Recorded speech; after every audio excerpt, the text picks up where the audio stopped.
I mean, I know it sounds super cheesy to say, oh, believe in yourself. And I'm not a huge fan of that phrase, but it's really true. You do have to sit there and trust that you can accomplish certain things.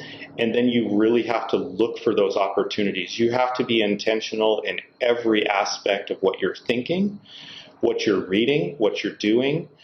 You have to really challenge yourself to be vulnerable about your weaknesses and be honest about those things, because, we all have a way of kind of rationalizing things and thinking that everything is fine or whatever. I would say sticking to those core principles is huge, especially when things are really difficult. Great service to me can only happen once you understand what great service means to the person you're trying to service. One of the first things I do when I sit down with people is ask them a bunch of questions, and I kind of challenge them on those. If they say, oh yeah, we want to buy a new house, I will ask them why.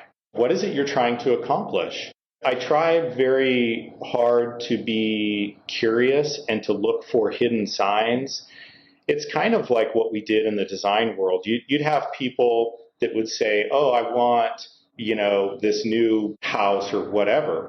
They don't really know how to verbalize some of these things. So you have to dig those things out, and you have to look for cues.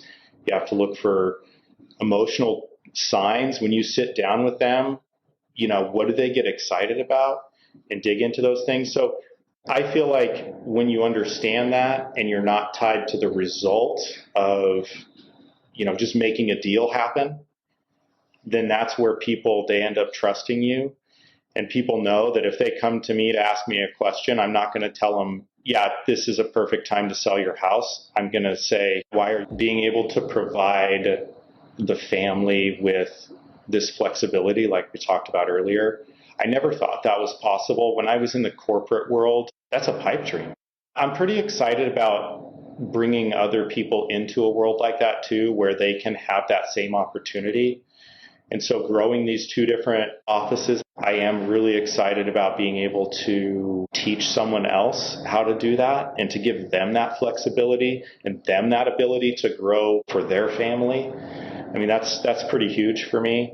The other thing is getting back into why I originally came into this industry. I originally came into it for investing, and I haven't done that. I've been so busy with real estate, and now this next year or two, that's going to be a new focus for me, is to look at the investing side of things, short-term rentals, etc.